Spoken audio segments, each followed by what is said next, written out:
if that's okay with you. Guys, we are 38% done with the year. 38% done with the year. It is hard to believe. I feel like every year in like November and December, we look forward to this like big entire year that's up ahead of us, and then we're in it, and it's like 38% done. So excited to see everyone again. Let's start with shout outs for team members, folks who are impacting your life, gratitude that you have, maybe some business wins around listings, pendings, or brevity. Katie, yes, ma'am, go ahead. And everybody else, you can raise your hand too. Katie. Just a shout out something Chris Suarez said last week on the partner call. If you aren't selling to them, you won't get the business from them. Something about the simplicity of that really helped me to talk to my friends more about real estate this weekend than I felt comfortable doing before. But just want to shout out to him for sharing that. Okay, say that again to make sure everybody got it. Yes, he said, if you aren't selling to them, you won't get business from them. So you don't want to feel salesy talking to your friends about it, but if that's how you feel, they're not going to give you the business. They're not even going to think about it. So, Katie, that's a good one. That's a good aha. Thanks for sharing that. Chris appreciates the gratitude and the shout out as well. And I will say, there's we have 65 people on the call right now, and there's probably 20 or so of you guys who are newer to the company. And I've heard in the past, and I've felt in the past where like, I don't really want to call the people that I know because it's so awkward. Like I haven't talked to them in like 5 years, 10 years, 20 years. Anybody else feel like that? Oh, just me. Okay. A few. Okay, great. It's true. Go back and listen to Chris's call on that. It's really true. If you aren't selling to them, you aren't going to get the business from them, right? And maybe the first call is more rapport building, right? Sharon, I see your hand. Good morning. Good morning. I wanted to take this opportunity to give a shout out to our newest operations leaders in our Austin, Dripping Springs, San Antonio, and Austin, Dripping Springs, San Antonio. We hired 3 operations leaders. I'm not going to call them assistants. I'm not going to call them coordinators. I'm not going to call them managers. They are leaders. I'm so proud of the way they have leaned into the training. They're owning their roles. They're so coachable. Shout out to Mackenzie yesterday. I mean, I saw grit. I saw problem solving. I saw initiative. Heike, we spent time together this week. She's so committed, wanting to learn and support the team. And Matt is like literally 99% owning the role fully for an entire team in San Antonio after each of them 90 days or less. Oh, I love that. I love that. Man, so important. You guys, cheers to you guys, and Joseph in Houston. He's been doing work over there too. What a great team. Operational leaders. Sharon is spot on. Casey. Yeah, so I wanted to give a shout out to Louisa Shields in Austin. Shouted her out for her first listing a while back. Now she's got her first pending with a team, so excited for her. And then also I wanted to shout out Beth Martin, who qualified for an honor we have here in Austin called the Millionaire Dinner. Basically, when you have $1.5 million production in a quarter, and this is her first time there. So excited to have her there. She's been growing and working and grinding and experiencing some challenges, and she's pushed through, and so really proud of her and grateful for her. Right on. Shout out to those people. That's awesome. Michaela, good morning. Hey, good morning. I just want to give a shout out to about 10 of our crew or so. We're starting the 15 things to get out of a rut in 30 days. And so we start this morning. And so I'm excited to see what everybody is going to be up to. And I'm ready to pop off in the Slack channel to keep everyone going with my pom poms. You go, girl. Right on. All right, go, man. That BKT DFW team's got it. Right on. I love it. Helen, good morning. Hey, good morning. So I just wanted to shout out Sue, who is one of our agents on our team on the Grimion group, for having her first listing and getting it under contract in 2 days.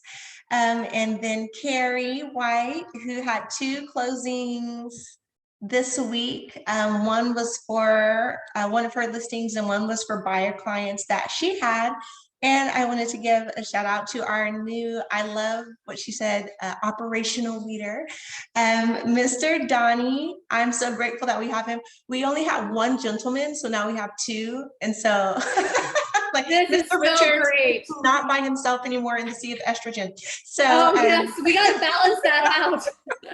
so we're super excited to have him. I don't know if he made it on, but just wanted to shout them out. Oh, wonderful, wonderful. I love that. Great shout out, Helen. Great shout out every time you bring the energy. All right, I will wrap it up with, I'm gonna congratulate Cheryl from Houston. She pended a 326 Brivity buyer. That's why I'm sharing it, because sometimes we feel like we get those leads and we're like, are they any good? Brian Williams from Houston pended a 320 Brivity buyer this week. John Hand from Austin pended a 505 FISBO listing. FISBOs are still out there, guys. Kara from Austin signed a 550 Brivity valuation lead listing this week. Daniel Weiser from Austin closed the biggest deal of his life at 1.577 million. It was a withdrawn listing, right? Expired and withdrawn. So just wanted to shout out those, because sometimes we'll do the activities and we're like, does anybody do anything out of this? They do every week. I just fail to shout them out. We know that the business is all around us, and I'm grateful that we get to maximize every market swing to serve our community and to also build a big life for ourselves. So speaking of big lives, let's switch gears this morning. One of the top requests in the last few months has been to interview leaders that we know, where they came from, how they got here, how they overcame failures and setbacks, and what made them the person that we see today, right? Because it wasn't overnight and it's not all sunshine and rainbows. So to kick off this leadership series, we have Laura Castillo, who listened to her Wednesday webinar on wealth building. Anybody actually get to listen to it already? I saw Esther's hand and Helen's hand, and probably missed a few hands that I didn't see. If you want to, it's in the toolkit, can go back to listen to it, but we'll hear a lot of it today.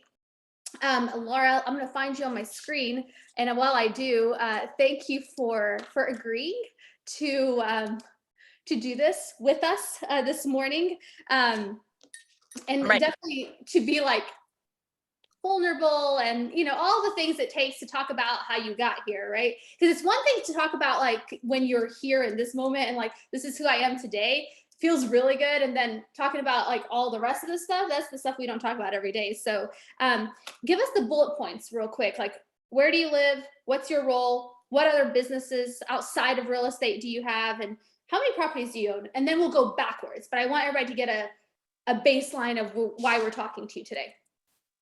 Absolutely. Good morning. Thank you for having me.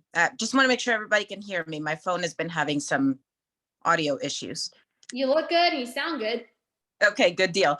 Well, thanks for having me. It's my pleasure to be interviewed. And I am the expansion partner in Midland, Texas. I always forget what we're being called now, but I am the team leader of the Bankeny team / plays team in Midland, Texas. And let's see, what other businesses do I own outside of real estate? Of course, I own my investment business, my rental business. I'm also in the oil and gas industry, and I have silent ownership of a few businesses like title and mortgage and things like that. Got it. Okay, and how many properties do you own today? Single family homes, 20 here in the United States, 4 in Mexico, and 1 warehouse. Okay. All right. Everybody got those bullet points? Everybody who's paying attention, awesome. So, okay, now walk us backwards on your background. Like, where are you from? How'd you grow up? Like, what experiences basically developed you into who you are today? Yeah. Ooh, okay. Well, I was and raised in Mexico, in rural Mexico. We grew up very, very, very poor. I always get, my voice always cracks when I talk about this. Not because it's painful, it's just, I don't know. Yeah, it's emotional. The community, most houses didn't have indoor plumbing. it was a very, very poor community. And then we moved to the United States when I was going into 8th grade. And being poor in rural Mexico and being poor in an American wealthy town are two completely different things. And I would say that that really has shaped who I am, because I don't think I realized what poor meant until I got here. So Where did you live? Where did you live? it's Colorado. It's Cortez, Colorado. It's a town like 45 minutes from Durango, Colorado. So it's pretty wealthy ranching town, vacation town, that kind of thing. Got it. Got it. When you were 8th grade and 9th grade high school, how did you see your life going when you were young? Like, at what point did you decide to become who you are today? I don't know that there was ever like a conscious decision to be who I am today. I always knew that I didn't want to be what I was raised to be. I didn't want to follow the mold that my parents had set for us of just working, working, working and paying the bills and having like one day out of the week to go to mass and go to lunch, maybe if you could afford it. I wanted something different. So I think I always knew that I didn't want that kind of life. But it just didn't end up happening until much later in life. But Did you have clarity of what you did want, or did you only have clarity of what you didn't want? I think I had clarity about what I didn't want. I had no idea how to do it because nobody else in my family had done it. Like nobody else had ever, except for my mom was a teacher, but nobody else in my family had gone to college. Nobody else in my family had ever been wealthy. I think I am the wealthiest person in my family on both sides of my family. And so it was like I didn't have a model to follow within my immediate circle. Mm-hmm. So it took time for me to come across the right people who modeled that for me. Got it. And thank you for soap operas, because that's where I was introduced to like what I thought rich people did. And so otherwise I wouldn't have had a clue. Oh, I remember my soap opera days of similar things. Did you do anything professionally before real estate? Like, I mean, how did you get into real estate? Professionally, I mean, I got out of college and I already had a baby, a 6-month-old when I graduated, was in my arms. So that made things a little bit harder. I went into banking for a little while, and then I opened a small business that did miserably, and we ended up just selling it to get out of it, and then digging ourselves back out of that hole for a couple of years. I got to West Texas and I didn't know what to do. What I knew was that I didn't want to work an 8-to-5 job. And when we got to West Texas, we literally had $500 in our pocket left after we put a deposit down for an apartment. And I was like, what can I do that will help me make some money quickly? So our landlord happened to be one of the most successful realtors in Lubbock, Texas. And he asked me if I'd consider real estate. I said, absolutely no clue what that means, but tell me about it. And 2 weeks, he said, research this school, go try and get your license. And when you're ready to do something, call me. I called him 2 weeks later and I said, I'm ready. And he was like, well, have you signed up for classes? I said, no, I'm done. Like, I finished real estate school. I passed my test yesterday. So you said to call you when I was ready. And so he gave me a job basically as his assistant. Wow. So you've got a bias for action. I mean, you actually got after it. Going back to college, what were you going to use your diploma for? Like, what was that all about? Like, when you were going to college, what did you see your life doing at that point? I really wanted to be a lawyer. That was like my dream, was to go to law school and practice law. Once you have a baby and you're married, that kind of puts a little bit of a kink in your plans, especially when you're married to someone that is very traditional and expects certain things out of a wife and a mom. So that didn't go as planned. I never quite made it back to, taking my law school admission test, that kind of thing. So, but that was the long-term plan. And I'm not sure I don't want to go to law school, but I mean, now I have options. Yeah, you have lots of time. You have lots of time. So the first business did not do well. So it's not like everything you do is just so successful. I want people to hear that, like, there's always setbacks in life. I mean, it's just part of it. And then $500 to you guys' name. It's not a lot of money. How long ago was that?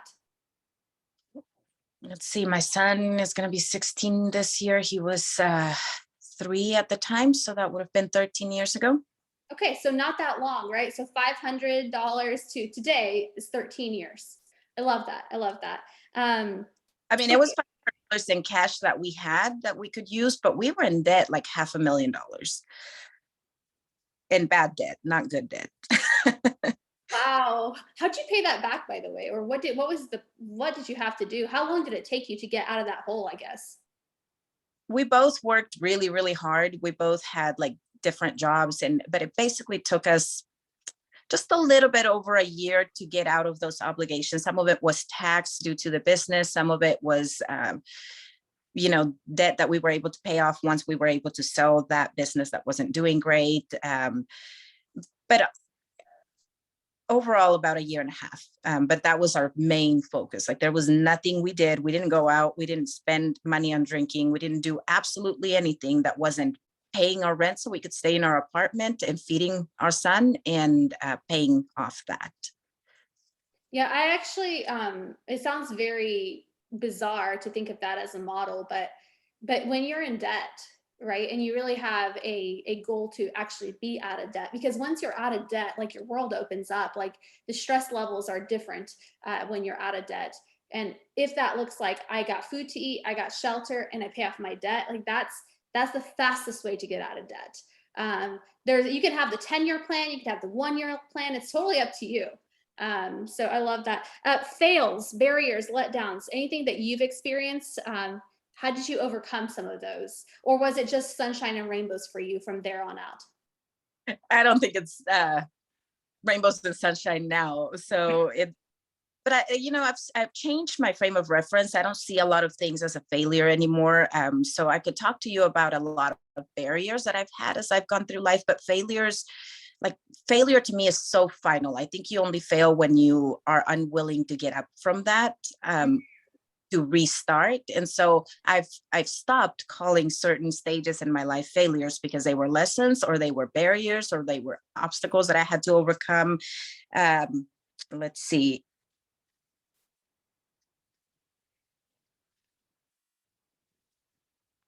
I think one of my biggest barriers was I was a Hispanic woman with a child with no support system trying to build a business. Because yes, I was married, but trust me, Mexican males, and I don't mean to generalize, but the one that I got was not very to help support my career growth. So he's a completely different person now. But back then it was a lot of obstacles to overcome as far as that goes. I was very green. Like, I just did not have any kind of business sense. And I don't think I developed any business sense until about like 6 years ago. So I did a lot of things just by gut feeling. I did a lot of things they just felt right. And let me just tell you, that is not a good strategy. So that cost a lot of painful experiences for me that I could have avoided had I just followed certain models.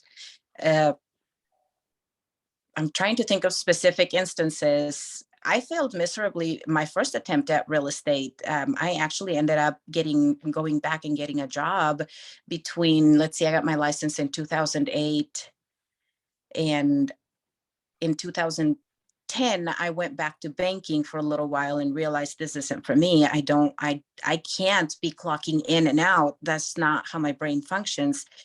And so I moved to Keller Williams and really embraced the training and really just said, okay, I'm going to learn the basics and do the things that they're telling me to do. And I took off, but it took me like 2 years in real estate to really find my groove.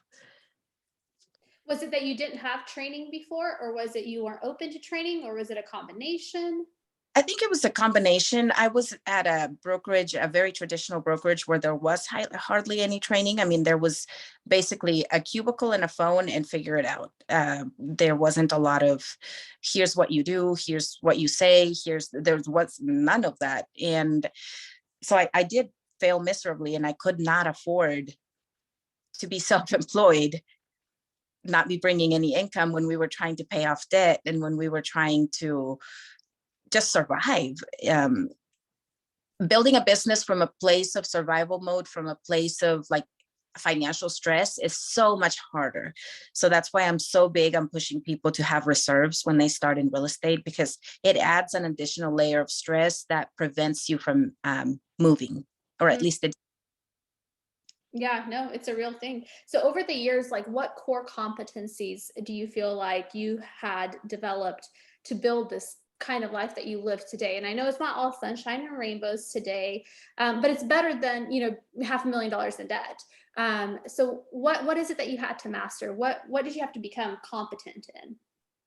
I had to become really competent in financials. I had to be, so business acumen is something that I've had to develop, and it doesn't come naturally to me. It's my little secret, and now yours that are here, that I was a team leader for a market center for 2 years, and I walked out of that job and still did not know how to read financials. That's how long it took me to develop business acumen. So the ability to interpret and understand financials was huge. It was a turnaround point for me. Communication skills and decision-making skills, and always coming from a place of looking for solutions. So I don't know what that would be called, what the right terms are, but I think that's something that really guides my my life. Is I want to make sure that in everything that is thrown my way, or anything that I stumble over, that I'm always looking at it from a place of, how can this be solved? Is it solved by a system? Is it solved by a model? Is it solved by a person? Is it solved by simply walking away from it? But there's always a way that you can solve something. So everybody on this call is a CEO of their business, a CEO of their role. Like how, like if they wanted to get business acumen, or they wanted to build on their communication skills, or any of this, is there anything that you did that you can recommend? Well, I think the very first thing that you can do personally is start running your life with a budget, and actually practice putting together like P&Ls and things like that any business would have for your personal life, because your life is just as much a business as the businesses that I own, or the businesses that you own. It's the same concept. It's much easier to understand them at a grand scale when you understand them at a small scale. If you don't understand how to take care of $1, you won't understand how to take care of $1 million. It's a very basic principle. I'm going to stop right there. Write this down, everybody. The first business that you have is your life. If you can't run that, it's going to be really hard to run other businesses, right? If you can't take care of that first dollar, that $1 million will not happen either, right? I like that. That is awesome. Do you have any flaws? You feel like, man, you're pretty great. Do you have any flaws? And if you do have any flaws, like how do you mitigate them so that they don't hold you back as much over the years? How much time do we have? Yeah, some of my biggest flaws, and the intro to this is going to sound maybe not as a flaw, but it is totally a flaw. And one of those things is I developed a really bad habit of quitting things when they got hard. The reason for that, I was always a pretty smart kid from kindergarten all the way up. I was the first one to read in class. I was a very smart kid, and that followed suit all the way through college. Nothing was hard for me. I would say still nothing is particularly hard for me. Like did I cut out for a minute? Just for a second. Nothing is hard for you. Yeah, so nothing is particularly hard except for working out, apparently. But so things just come to, I have a higher bandwidth than most people for a lot of things. but what that has done for me is it has made me lazy. It has made me to where when things get difficult, I just go, you know what, I'm bored with this. I don't want to do this anymore. It's not necessarily that I'm bored, it's that it got hard and I didn't know how to be uncomfortable. So I had to overcome that. I had to say, okay, Laura, this is a pattern in your life. Every time something gets hard, you walk away from it and you say you're bored and you go find something else to do. And as soon as that gets hard, you walk away from that too. And so I started to notice a pattern, and I had to be very self-aware and caught myself, and I had to stop quitting every time something got uncomfortable. So that's a big flaw of mine. Also, I'm very unorganized naturally. I mean, I kid you not, I am the type of kid that got to school and emptied her whole backpack on the floor and just picked from there. Organization is not something that comes naturally to me. So those have been like, Which is kind of odd because you're very systems oriented. I mean, I know you and you like systems. I mean, I am now. I am systematic now because I know that will help me stay organized where that is not my natural tendency. So I figured out that these are the biggest flaws in my life. One, I quit when things get hard. And two, I am unorganized and not detail oriented to a T. And so what I had to do was put people in place around me, systems and people around me to bridge that gap of the things that I wasn't going to be doing. Because if I was in charge of making sure that financials got closed every month, and by that I mean, collecting the receipts and categorizing them and doing all that stuff, it would never get done. So I delegated that so that it did get done, because I know it has to be done, but it's not going to get done by me. I don't know if that helps anyone. Oh no, I totally. All of you guys who are at home or in the office or in your car, gosh, what I heard Laura say is she identified her patterns, right? Think about what your pattern is. Like, get real with yourself, because the first step to changing anything is actually calling it out, right, for what it is. Like Ben all the time has this, like, he's like, take out a sheet of paper and write down blah blah blah, right? And so think about, what is your number one pattern, your number two pattern, right? Laura just shared hers, right? She's got a couple of them, maybe more, but certainly she's very clear on her two. What are your patterns? What patterns have showed up in your life that hold you back? If you can see them, then you can start taking action towards them. Because as long as I've known Laura, like, everything is like, what systems model or training does she need? Like, that is how she operates her life today, which is really interesting to me to hear that she is not organized, she quits, right? Like, I get why, but like, that doesn't have to be your story. That didn't end up being Laura's story, or we wouldn't get to talk to her today. We would talk to somebody else who did overcome that. Anything else that you've had to change along the way to create this person that is capable of building this life? Because anybody's capable of doing it and dreaming it and thinking it. People don't do the work long enough to become the person that they need to become to have the life that they want to have. Did anything else have to change in your life, or was that pretty much it? No, I mean, my mindset, my programming, my limiting beliefs were so many. I mean, I had such a mindset of scarcity, probably all the way up to my early 30s. Really bad imposter syndrome, even, and I still catch glimpses of that. Back in February, I was invited to Gary Keller's masterminds, and those of you that have been there, that's a big deal. It's a big accomplishment. Like, it's something that takes a level of production for you to be invited to that. And I was invited for the first time. And when I came out, I was talking to Chris Suarez about it, and I was like, well, I don't talk much at these things. I just feel like everybody else has so much to contribute. I mean, I probably just kind of scraped in, got an invite just like barely. And he's like, you'd be surprised at how much higher you rank than you think. And so I find myself still thinking I don't deserve a place at the table. I don't deserve,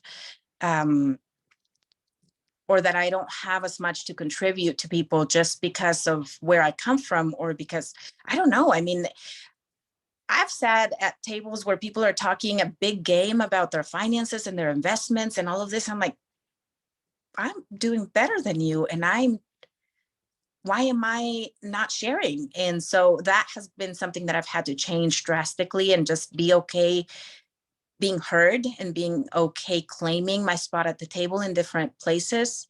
Um, it's imposter syndrome, a big thing for me. Also, just realizing that I do deserve everything, whatever I want, and that I don't owe explanations to anyone for how I run my life. Because I feel, especially women will relate to this, we carry so much guilt with delegating certain things, like driving our kids to school or having someone else cook our meals and clean our houses. And very early in my career, I decided that I was going to be okay with that, because I can't be both. I can't be perfect little house on the prairie mom and businesswoman Laura. And I like businesswoman Laura much better than house on the prairie Laura. I am a happier person when I am doing what I love, which is building businesses and building wealth, than when I am being forced to cook meals for people that may or may not be grateful for them.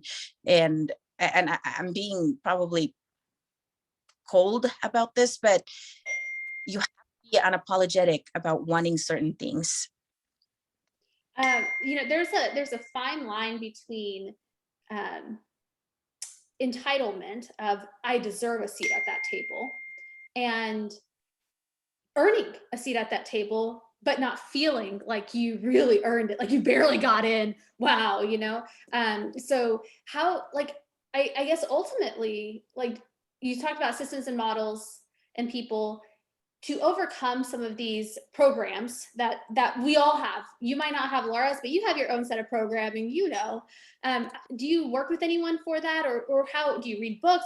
How do you get out of this programming? It's not instant, but do you have any advice?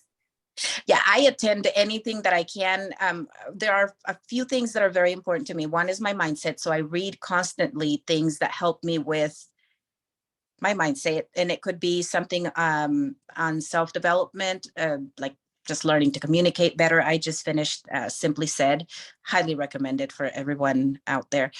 But I also read a lot on like awareness, self-awareness. I'm reading The Power of Now right now by Eckhart Tolle, and a lot of Deepak Chopra, that kind of thing, just to get me out of my own brain, because I am really good at getting myself lost in here, and it's a messy place. But I also stay really on top of sharpening my skills as far as business. I always want to know, to learn a new skill.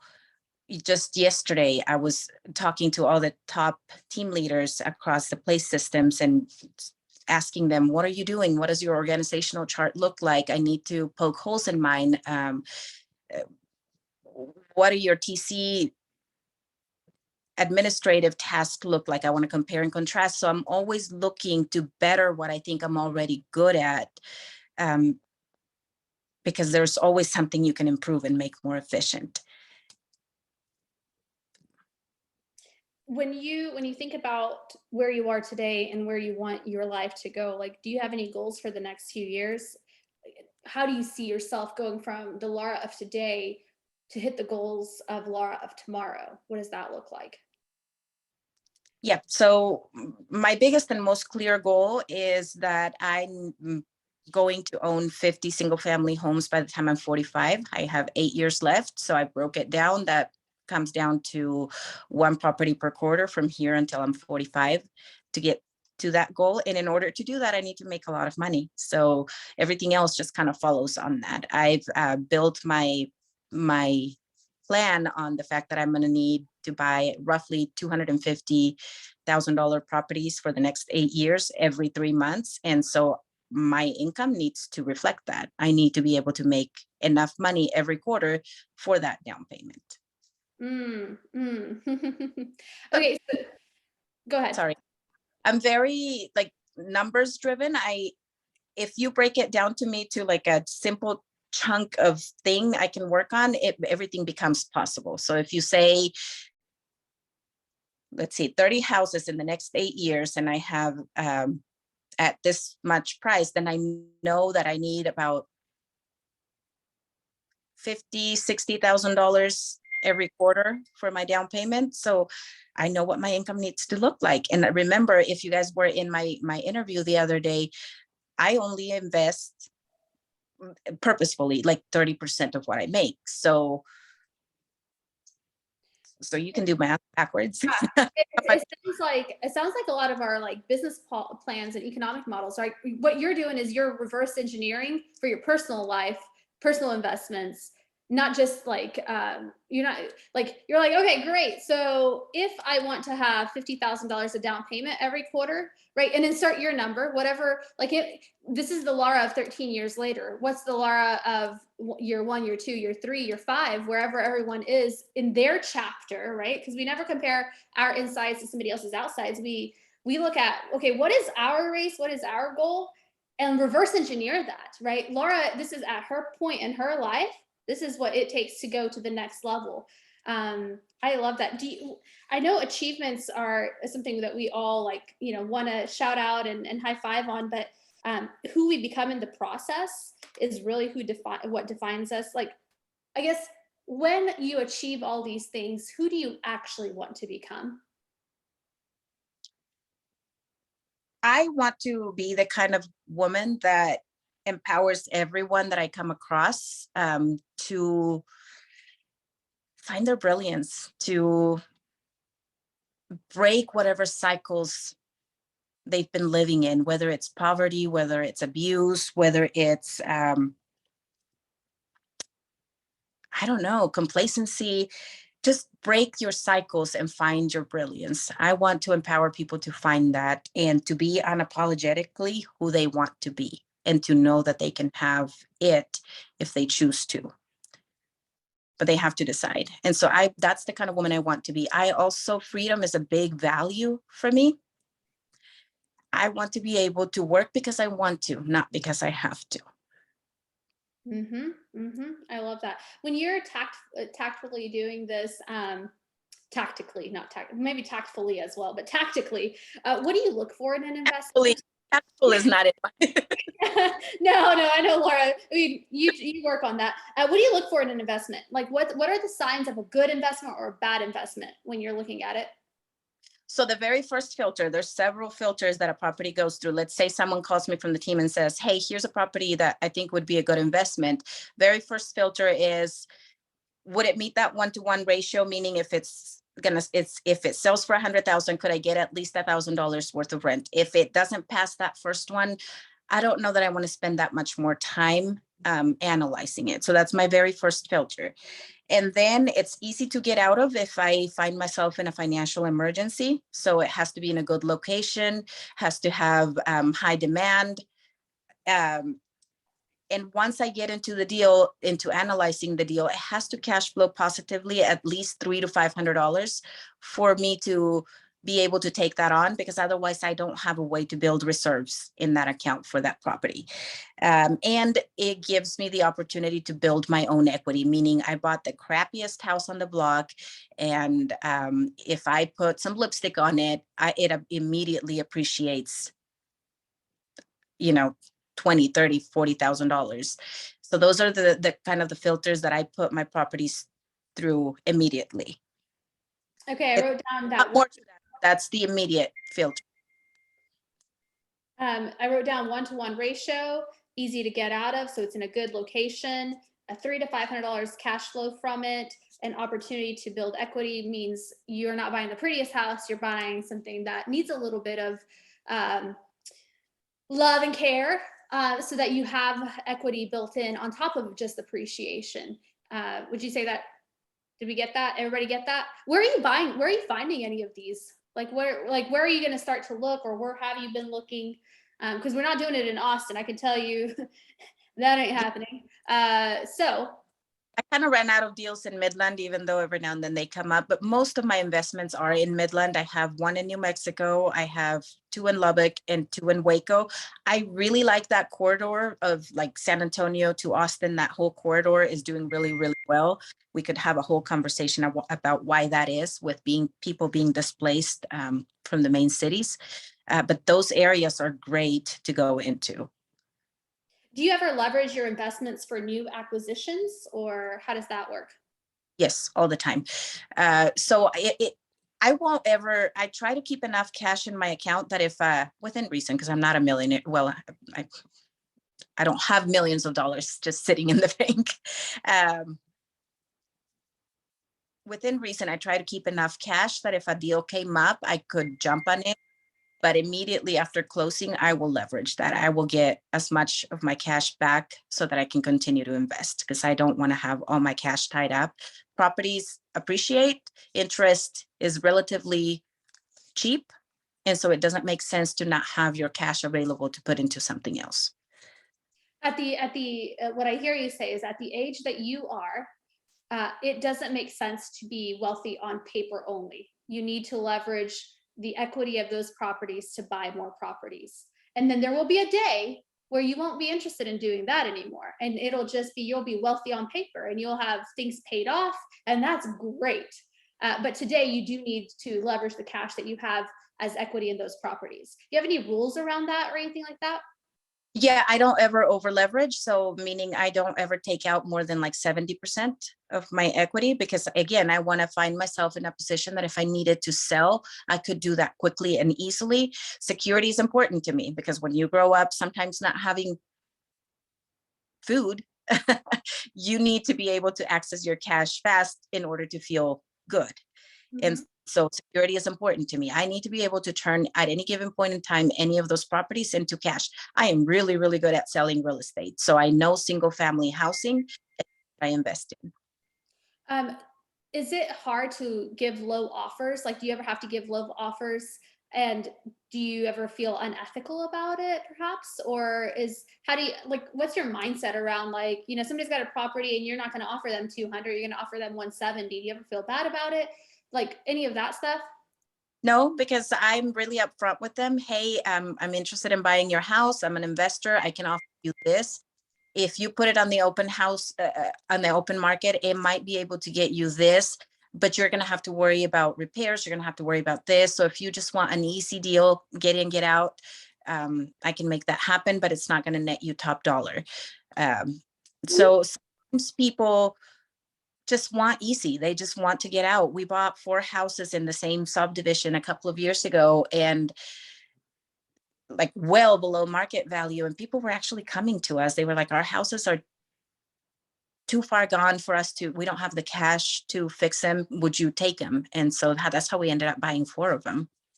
That's a good question. That was from Jose. Thank you, Jose, for that question. Out of curiosity, Laura, which of your businesses is the least demanding? Which one's like the most demanding? And for the one that's least demanding, like, do you have systems or models in place? Like, what makes it less demanding than your most demanding? Yep, the least demanding is by far my investments, my rentals, my silent investments in different businesses where I don't have to make any decisions. Those are my least demanding ones. And the systems around that are for rentals. I don't manage any of them. I don't want my son to call me and tell me his toilet is stopped up. So I certainly don't want a tenant doing that. So I'm willing to pay property management, and in my analysis that goes right into that. The cost of them, the manager goes right into the analysis to make sure it's going to cash flow after I pay them.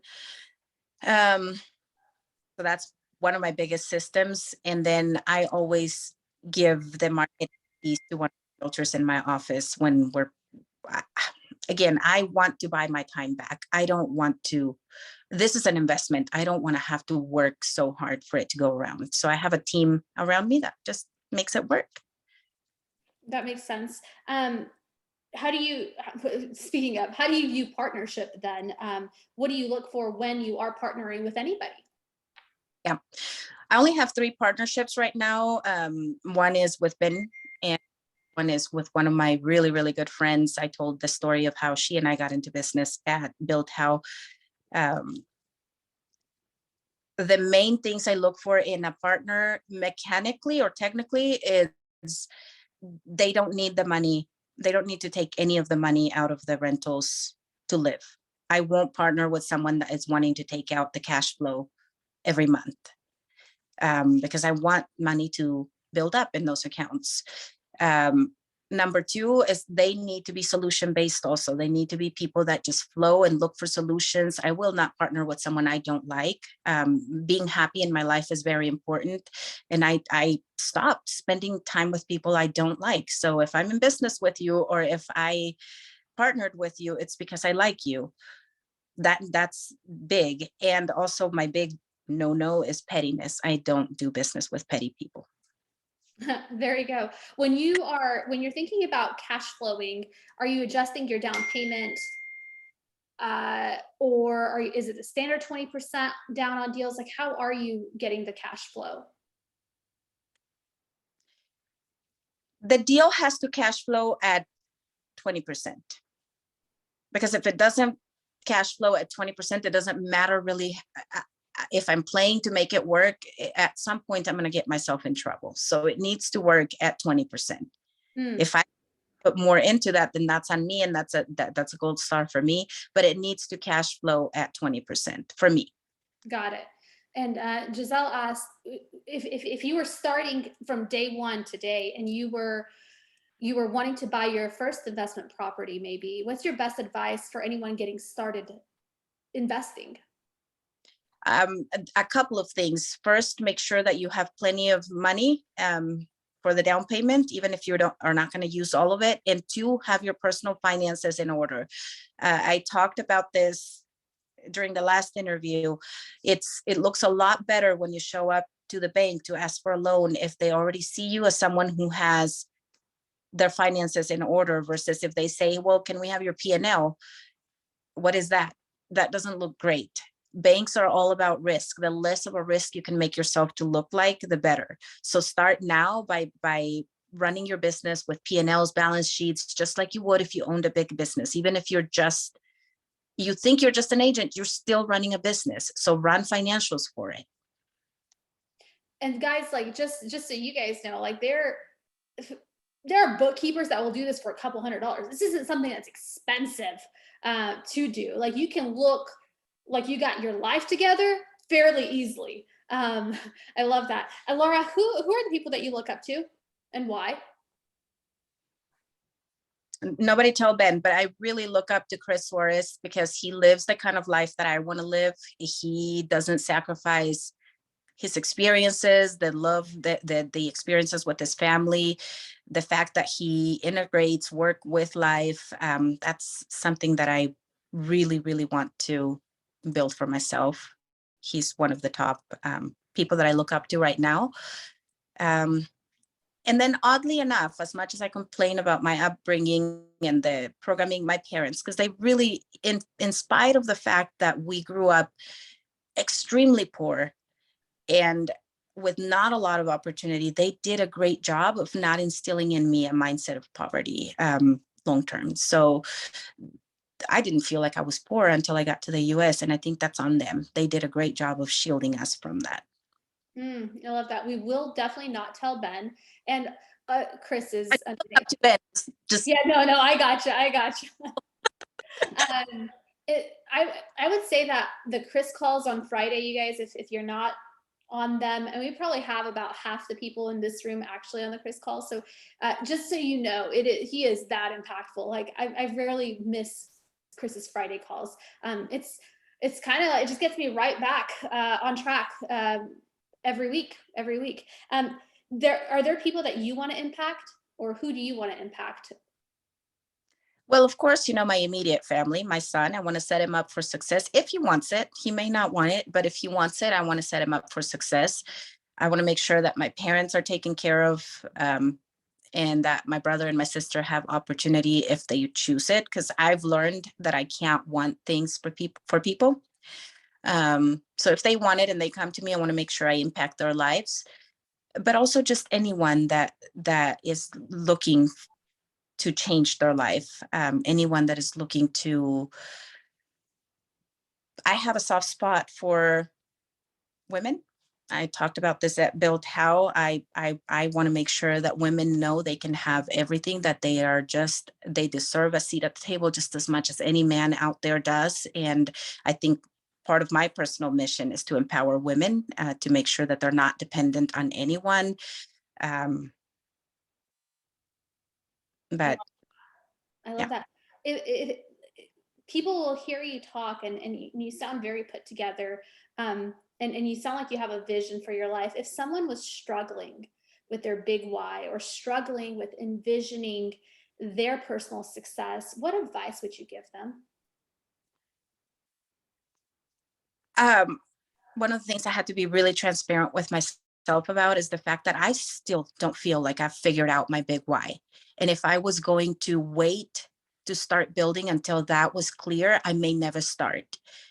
And so just get started regardless. You may or may not find your big why, but the time will still pass. And do you want time, old age, to find you in a position where you can take care of yourself, or in a position where you're going to be a burden? I still don't feel like I have a big why.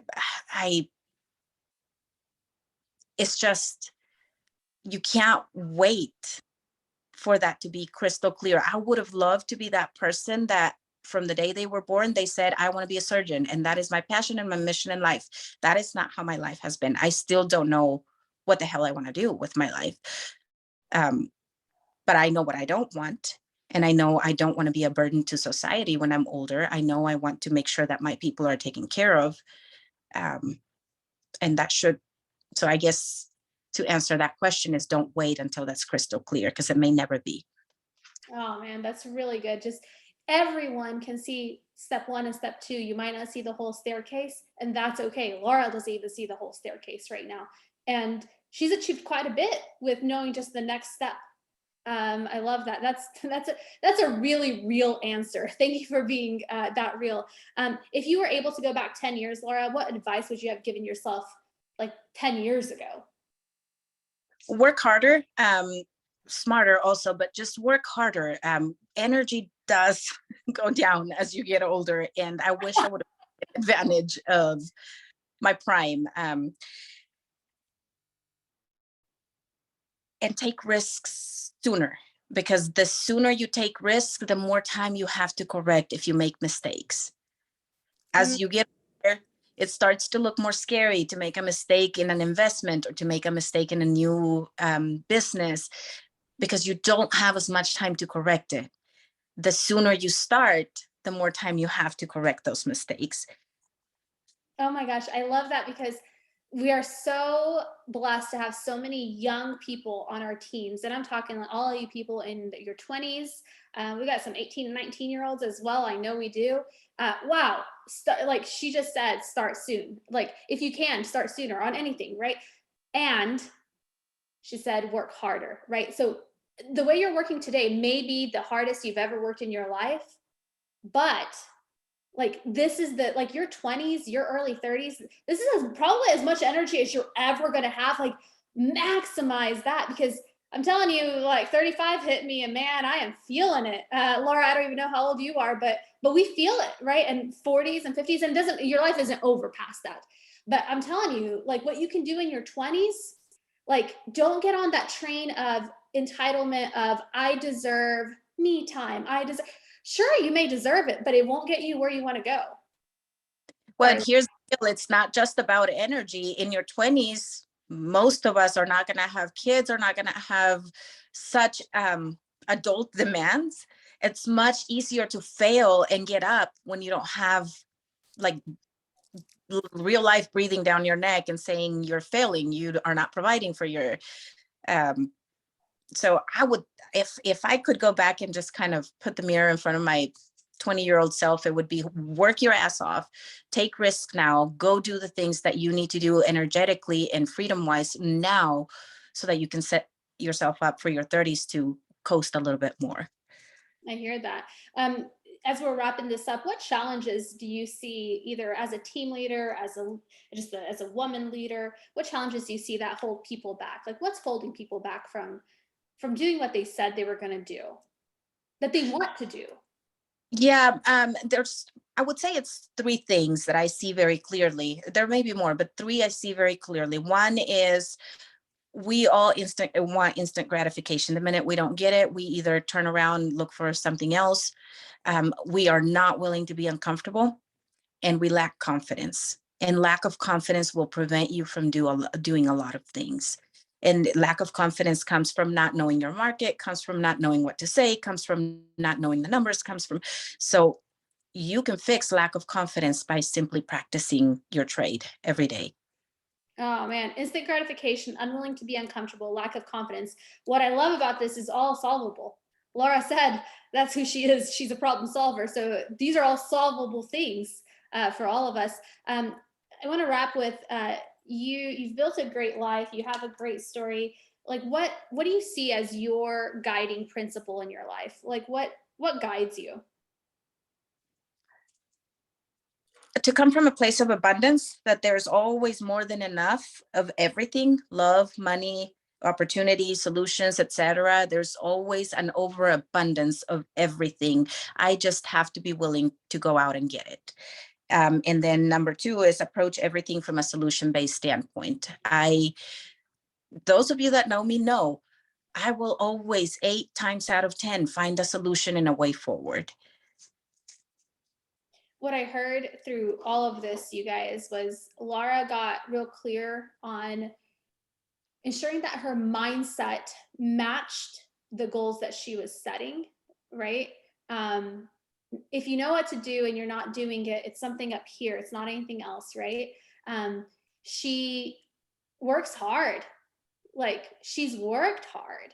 That it didn't just happen. Nothing just happens for any of us. And I heard that it wasn't overnight, right? Like we've been talking about a 13-year journey for the last, hour right now. 13 years is actually not a long time. It does sound like a long time. The younger you are, the longer that seems. But now I'm like, I've got a 14-year-old daughter. I'm like, oh my God, like it no matter what, 10 years, 3 years, 5 years, 13 years will pass. Like if you have God's grace to make it to tomorrow and the next day, and you wake up every day that you wake up, that is a blessing, right? You have the privilege of getting older every year. Like time will pass regardless. It just passes faster the older you get. Laura, this was awesome. Thank you for kicking us off this morning on our leadership series. Will you put your contact information in chat? I feel like probably 30% of our people know you pretty well, and everybody else just got to know you. So I would love for them to be able to keep in contact with you. I know especially I've been getting a couple DMs from the ladies in the room. Laura is a great role model. I agree with that. So thank you, Laura, for doing this for us and with us this morning. And next week, we're going to have Kimberly from Boston. She really succeeds with events. She is just another powerful business leader that I want you guys to hear from. So as we're thinking about the summer market, maybe introducing something for our clients, maybe introducing something for buyers, sellers, she's going to kind of framework what events look like for her. I often ask Ben, who's got a superpower right now? And he's like, have you talked to Kimberly? So when Ben says, have you talked to Kimberly? We know we got to talk to Kimberly. So looking forward to next week with you guys. Laura, thank you so much. Thank you, Texas. We will see you next week. Thank you, guys. See you later. Thank you, Laura. Thank you. Thanks for having me. Thank Laura. you. Thank you so much.